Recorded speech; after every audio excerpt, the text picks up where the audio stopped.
Hey everybody, it's Ian the Off Kilter Crafter. I hope you're having a great day today. It is June, which means it is month 5, clue 5 for the Puzzle Mystery Quilt Village Green. It's always exciting to get to this midpoint because we're halfway there and we get to really start to see what the pieces look like and hopefully start making guesses on how it fits together. I don't know. We may not have enough pieces yet, but I'll lay them out off camera and see what all we've gotten so far and see if I can start figuring it out. Didn't do so well on Piazza, but I got close. Let's see if I can actually get it this time. But that is still 5 months away. So for now, let's go ahead and put clue 5 together and see what we have. All right, I have my clue packet 5 RAC. We have a little goodie in there. We have our instructions. And again, I'm doing the large aster for Village Green. And then of course I have my aster color guide over here. Make sure to hold on to this if you haven't already. Take a picture of it, do whatever you need to do. Make sure to have it on hand. All right, so let's go ahead and open up clue packet 5 and see what all is included.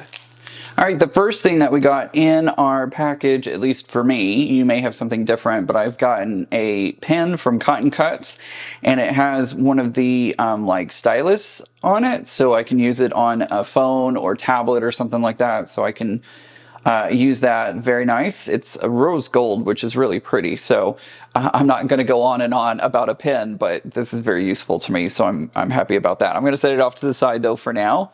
And we're going to talk about what's included in this clue packet. This clue packet has a lot in it. I'm going to move this over here and put these right up here. This is 16 triangles, small triangles of A fabric, small squares of C fabric. I was looking to see if there were multiple sizes of fabric or square fabric, and we do have multiple sizes. So this is the smallest one in the packet of C fabric, and we have 12 of those. This is F fabric, and I have 10 small squares of F fabric. I have 2 small squares of E fabric. I have 4 small squares of A fabric. And then I also have 12 small squares of D fabric. I have 4 larger triangles of D fabric.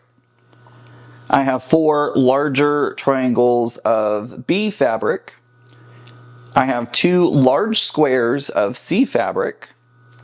Told you I'm going to run out of room here. This is F fabric. I have 4 large rectangles of F fabric. We're going to go with large. I think this is, it's hard to tell because we've got several different sizes, because we also have these B fabric rectangles. So we have B fabric rectangles, we have 2 of those, and then we have even longer B fabric rectangles.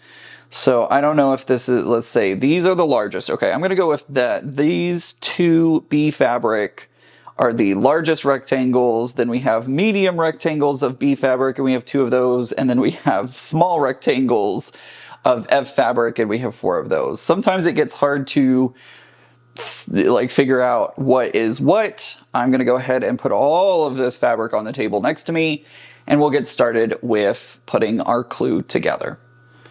Okay, we're going to go ahead and get started with step number 1. Remember that this is section 5A. We're going to be making 2 of section 5A at the same time. These instructions tell us how to do it all at the same time. So starting off, so sometimes when you're working on a puzzle mystery quilt, you have a lot of instructions just like this page, and then sometimes you don't have very many instructions at all. Today is a lot, which is great. It's going to be a fun journey as we put this together. But let's start off with step 1, which says to join a small C square to a small F square, and we're going to make 2 of these. So we're just going to be joining these together just like this, F on the right, C on the left, and we're going to make 2 of these all together, which will not take me long at all. I'm going to go ahead and do that, and I'll come back when it's time to press these 2 out. All right, that did not take long at all. I'm going to be pressing towards my F fabric. So for me, that's my spiderweb fabric. So I'm going to go ahead and press it just like that. I've got 2 of them like so. Let's go ahead and move on to step number 2. All right, next up, I'm going to be putting together a small E square to a small C square. So our C, I actually had it backwards here. So our C is going to go on the right side, our E is going to go on the left side. We're going to we're going to sew these together along that seam right there. And then we will press them. We'll press them towards our E fabric. And I'm going to go ahead and do that right now. We're going to do that 2 times. So again, we're doing the same exact thing. There's not that many of them. I'll come and press it out, and I'll join you back here when it's time to do that.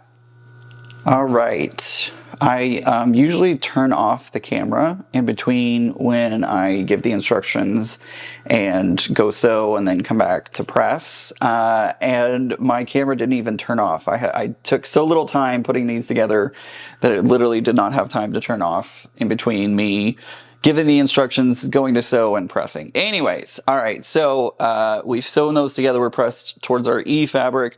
Let's move on to step number 3. For step number 3, it says to sew step 1 to the top of a step 2, and we're going to make 2 of these. So we have our 2, we're going to put it together, we're going to create our checkerboard with our C fabric being in the top left, lower right positions. The seams are opposite each other, so when you put it together, your center seam will nest, and that will make it really easy to get a pretty nice center. I'm going to go ahead and do that, and I'll come back when it's time to press these out. All right, I have sewn those together, and I'm pressing my seam towards the set that has the EC squares in it. So I'll be pressing downwards from the top of what we have. So there we go. There are our 2 checkerboard squares that look like this. All right, let's move on to step number 4. Okay, moving on to step 4, it says we're going to sew a large B triangle to the left of a large D triangle, and we're going to be joining the shorter sides. So make sure that your shorter sides are the ones that are being attached to each other. This can be a little tricky, so just pay attention to it, but you're wanting a triangle that looks like this with your B on the left side, D on the right side. We're going to make 2 of these in total. I'm looking back at my pieces to see how many I have over there because I feel like I had more than, well, it doesn't matter. Anyways, I'm going to go ahead and sew this. Oh yeah, because we'll do more of them later. I'm getting ahead of myself. All right, I'm going to sew these 2 together just like this along this short side, just like that. So right there, and I'll come back when it's time to press these out. Okay, I have sewn these 2 together. We're pressing towards our B fabric. Remember, with these triangles, I tend to treat them like my half square triangles where I press it up and then over. That really seems to help with kind of the wobbliness of it. It's not perfect by any stretch of the imagination. I already looked, looking on the back of it, I already see that my triangles are not perfect when I was sewing them together, but that is okay. I'm not worried about it. It's going to come out fine in the end. No problem. All right, let's move on to step number 5. All right, I've set our step 4 off to the side. It looks like we're just kind of slowly building everything together. Next up, what we're going to do is we are going, for step 5, we're going to sew a small triangle of A to the right of a small square of F. And then we're going to add in our second triangle of A to the top, and we're going to make 4 of these in total. So we're going to put these 2 together, sew the seam, then add the A on top, sew the seam again. That's a lot to do because we're going to do this 4 times, and I'm not going to come back in between putting the first triangle on and the second triangle on. Same process, so just do that. And then I'll come back when I finish all of these, and I'm pressing the last bit of it. So I'll meet you back here soon. All right, I have sewn all 4 of those together. We're going to be pressing, this is a little different. We're pressing towards our F square. Normally, whenever we're putting a shape like this together, we press towards our triangles, but on this one, we are going to be pressing towards our square on the inside there. All right, I have gone ahead and I have completed that. I have 4 of those put together. Let's move on to step 6. All right, moving on to step 6, it says we're going to join a step 4 to the top right of a step 5. So we're going to be putting it together just like this. I'm going to try and target so that the corner of my F square points directly to my separation line here, this seam in between our B and D fabric. Be careful when putting these together because it can warp and move as you are putting it through because you're working with biased edges. So just remember, when you're putting it through the sewing machine, let the sewing machine do the work. Don't try and push and pull. The only thing that you're wanting to try and line up would be that corner right there. But even if it's not perfect, that's okay. We're going to be doing this 2 times. So we're not going to do all 4 of them. We're just going to do it 2 times. I got to remember to do that correctly and not, yeah, I got to remember. Anyways, so we're going to do that 2 times and we'll come back when it's time to press them out. Okay, I have sewn those together. I have done my absolute best to try and make sure that those are lined up so that the square points to the seam in between B and D fabric, and I think I did pretty well, if I do say so. Well, maybe not. I'm looking at this one and like, well, maybe it's a little off, but that's just fine. It is what it is. I'm not going to stress about it. There we go. All right, so we have 2 of these. Let's move on to step number 7. Getting everything lined up for step number 7, and it's going to go like this. So for step number 7, it says to join a step 6 to the right of a step 3, and we're going to make 2 of these. So the way that you can tell that you've done it correctly is if your F fabric lines up in this diagonal formation, then you've got it. So you have your C fabric, your F fabric, and then it should look like this. We're going to make 2 of these. In total, we had to put our other step 5 off to the side because I was looking in the directions. We'll be using those a little bit later. But for now, we're going to put these 2 together, and it looks like, nope, those don't nest, but I can use them to get me close, and I'll be able to figure it all out. I've got some seams that are trying to act up on me. I'm going to go ahead and sew these together, and I'll come back when it's time to press it out. All right, I have sewn those 2 together, and we're pressing towards our BD triangle block. So I'm going to press this out in that direction, away from our C fabric, basically. There we go. So I have 2 that now look like this. All right. So we're doing pretty well. I'm going to go ahead, and it looks like we're going to be setting these off to the side. So I'm going to set these off to the side and move on to step number 8. All right, moving on to step number 8, it says to sew a large triangle of D to the left of a large triangle of B.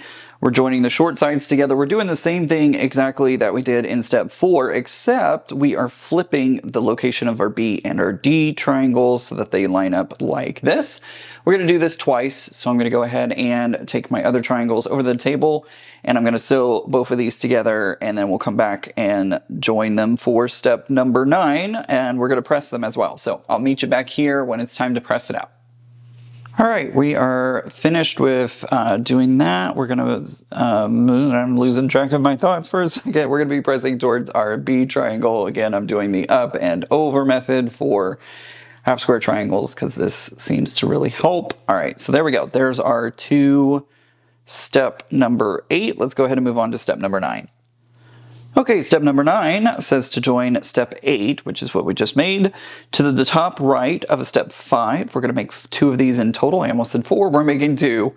Just like that. Again, we're doing the exact same thing that we did with our pieces up here, but as you can see, the D fabric is on the top this time, and our B fabric is off to the side. So I'm going to go ahead and sew both of these together, and I'll come back when it's time to press it out.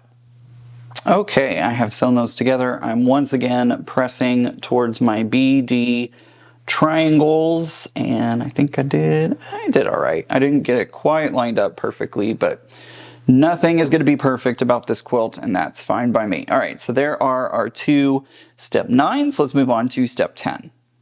All right, moving on to step 10, it says to sew a small triangle of A to the top right and bottom left of a square of C. So our largest square C, we're going to be putting in the center here. And if you haven't seen this trick before, I have a trick where I can get these lined up. Basically, you take your center square, and I'm going to line it up as best as I can, and basically just fold it in half. And I'm going to do a quick little press just to give myself a center line. So we have a downwards valley. And then I'm going to take my A fabric and I'm going to pinch it. I'm going to fold it in half and pinch it so that wrong sides are touching.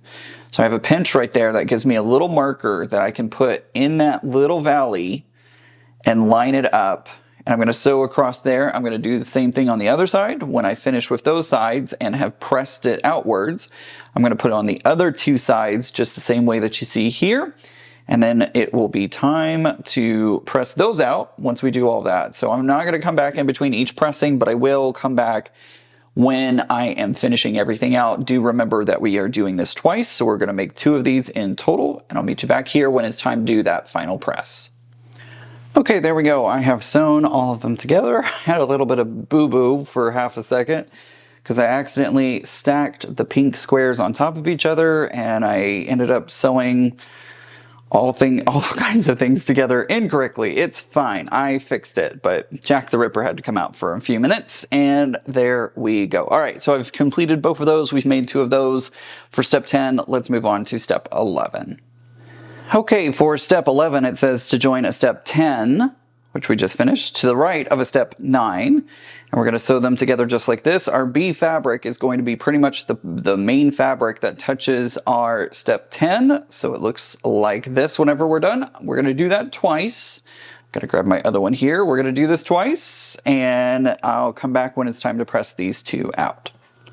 All right, I have sewn those 2 together. I am now pressing towards my BD triangle piece, just like this. I have 2 of these that have been put together, so it looks something like so. Whew, that was a lot of work, but there we go. We are finished with step 11. Let's move on to step 12. These feel like really big pieces. It seems like in this quilt we're getting a lot of big pieces done. All right, moving on to step 12, it says to join a step 11 to the top, to the top of step 7. So here's our step 7 down at the bottom.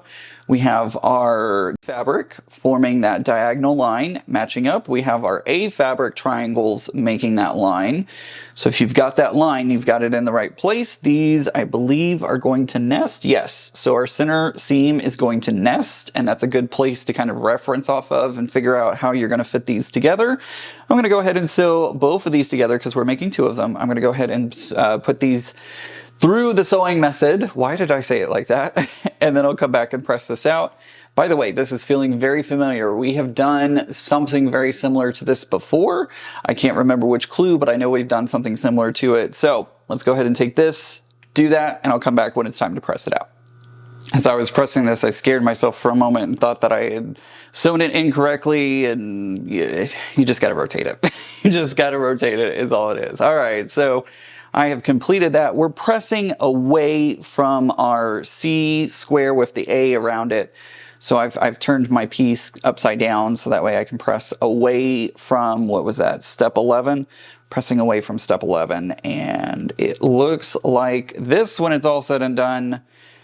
Goodness gracious. And the way you check it is your B fabric should be pointing away from your C, big square of C over here. So it kind of, I don't know. Anyways, it points away. Because if you flip them, it won't do that. So, all right, there we go. Lots went into this, but we're not done yet. We've got one more step to do. All right, step 13, it says we're gonna sew the shorter rectangle of B to the bottom of step 12. So I'm gonna try and line it up here. So it's going to sew to the bottom. So we've created an even longer piece.